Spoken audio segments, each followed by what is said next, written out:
नमस्कार। आज हम विसर्ग संधि के बारे में पढ़ेंगे। जहाँ विसर्ग का स्वर या व्यंजन से मेल होने पर विकार या परिवर्तन होता है, उसे विसर्ग संधि कहते हैं। यह परिवर्तन किस किस तरह से होता है, किस नियम के अंतर्गत होता है, उस आधार पर विसर्ग संधि के 4 भेद हैं।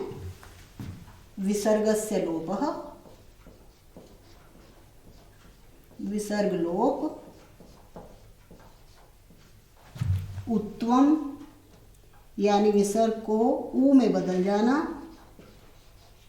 रत्वम विसर्ग का र बन जाना, और शत्वम, सत्वम, शत्वम, ये एक मानी जाती है। इसको च्युत संधि भी कहते हैं।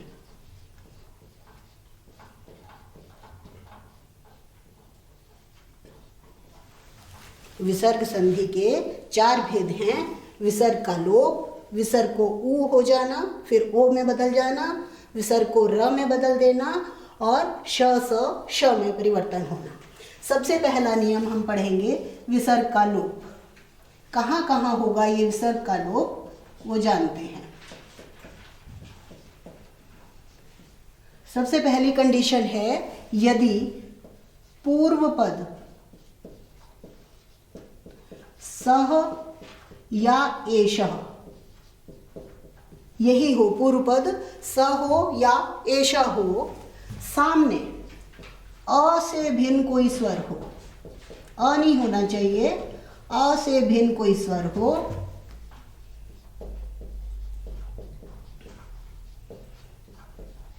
तो क्या होगा, विसर्ग लोप हो जाएगा। दूसरी कंडीशन, पूर्व पद सह और एषः हो में से कोई एक हो, और सामने कोई भी व्यंजन हो।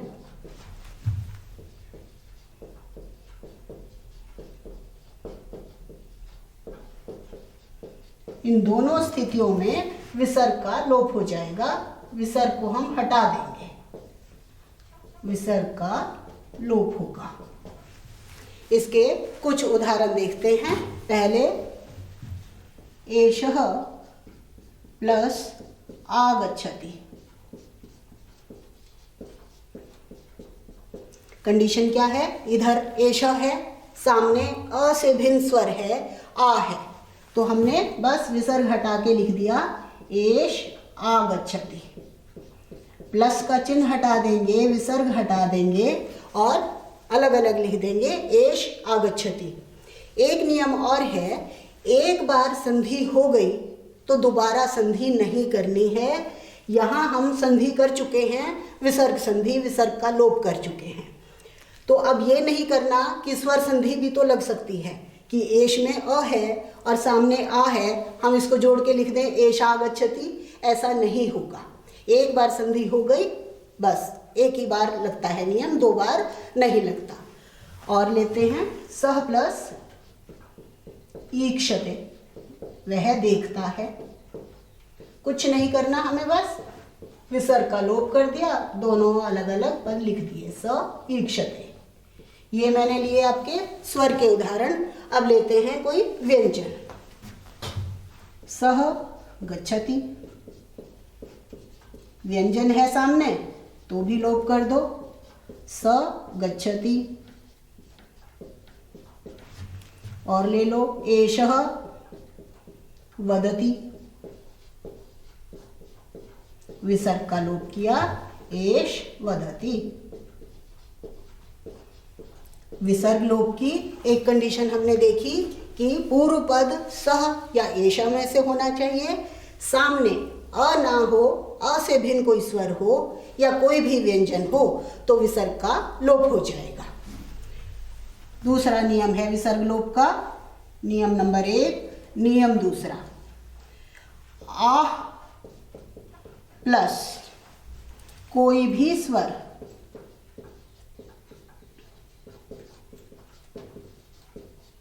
या वर्गों के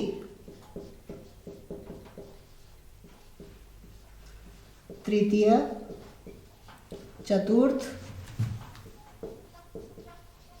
पंचम वर्ण और य र ल व ह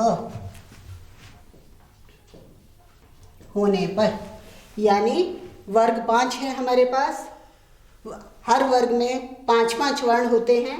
तृतीय चतुर्थ पंचम यानी 15 वर्ण यहाँ और 5 वो, ये 20 व्यंजन सामने होने पर विसर्ग का लोप हो जाएगा। जैसे आह इस साइड होना चाहिए आ, जैसे रामः,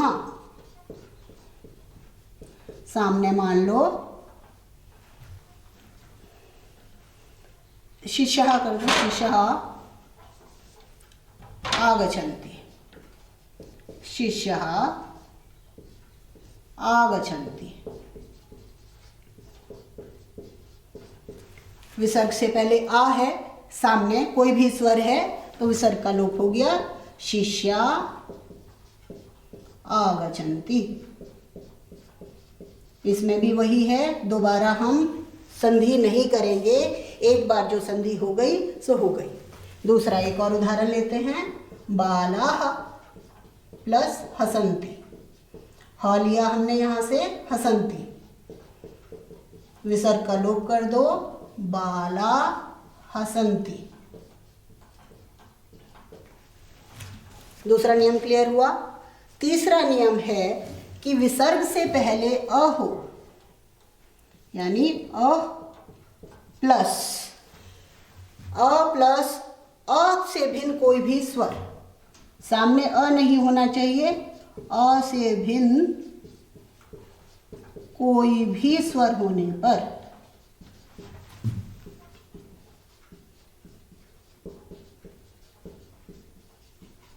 विसर्ग का लोप हो जाएगा।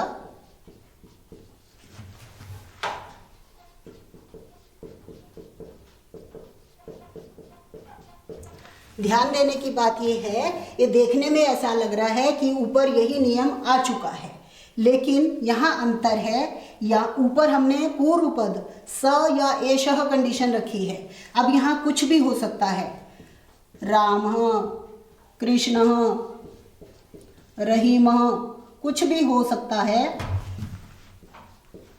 विसर्ग से पहले हमें अ चाहिए और सामने अ से भिन्न कोई भी स्वर चाहिए, यहाँ व्यंजन नहीं है। मान लो रामः प्लस एति, विसर्ग हटा दीजिए, राम एति। कृष्णः आगच्छति, अ से भिन्न स्वर है, केवल हमें विसर्ग का लोप करना है, कृष्ण आगच्छति। रहीमः इच्छति, अ से भिन्न कोई भी स्वर हो तब विसर्ग का लोप कर दिया, रहीम इच्छति। विसर्ग लोप की ये 3 कंडीशन हैं। सबसे पहले पूर्व पद सह एषः होना चाहिए, सामने अ से भिन्न कोई स्वर हो या कोई भी व्यंजन हो, विसर्ग का लोप हो जाएगा। दूसरी स्थिति में आ हो, विसर्ग से पहले आ हो, सामने कोई भी स्वर हो, वर्गों के तृतीय चतुर्थ पंचम वर्ण या य र ल व ह में से कोई हो, तब विसर्ग का लोप हो जाएगा। तीसरा, अह के सामने अ से भिन्न कोई भी स्वर होने पर विसर्ग का लोप हो जाएगा। अब स्थिति आती है कि यदि अ हो तो क्या होगा, अ के सामने अ हो तो क्या होगा। अब आता है हमारा दूसरा नियम, उत्व संधि। विसर्ग लोप हम पढ़ चुके हैं, दूसरा नियम है उत्व संधि। उ का मतलब है, उत्वम का मतलब है विसर्ग के सामने अ प्लस अ। ऊपर हमने हर बार कहा कि अ नहीं होना चाहिए, अब हमारे पास है अ के सामने अ होना है, तभी होगा ये। अ के सामने अ हो तो क्या होगा, इस अ को अवग्रह बन जाएगा। जैसे मैं एक उदाहरण से समझाती हूँ। मान लो मैं लिखती हूँ कह प्लस अपि, कह प्लस अपि। इसमें क्या है, विसर्ग से पहले अ है, सामने भी अ है, तो इस अ को, विसर्ग को ऊ बनेगा, इसीलिए इस संधि का नाम है उत्तो संधि। विसर्ग को बनाया ऊ, और विसर्ग से पहले जो अ है, विसर्ग से पहले अ को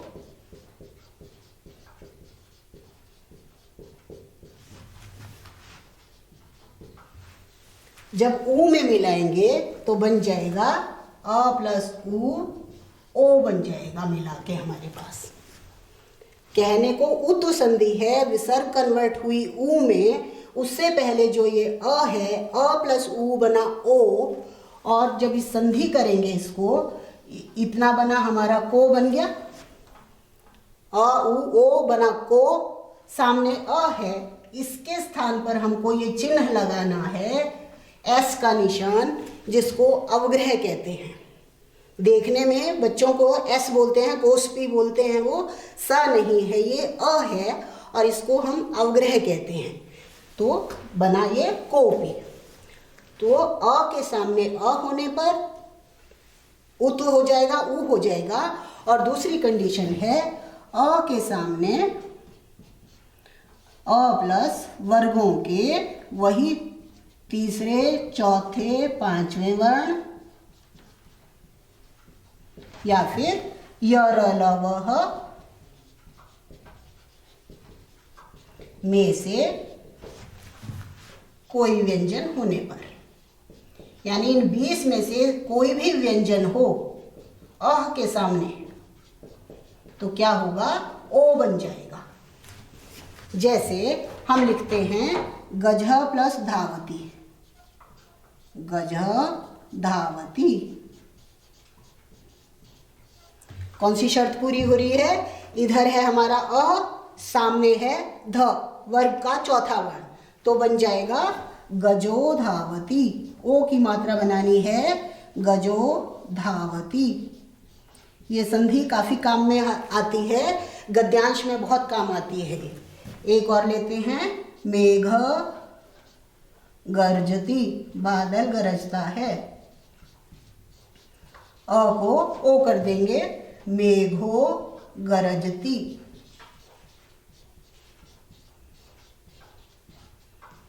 ऐसे कुछ भी उदाहरण ले सकते हैं, मृग प्लस इति, मृगोति।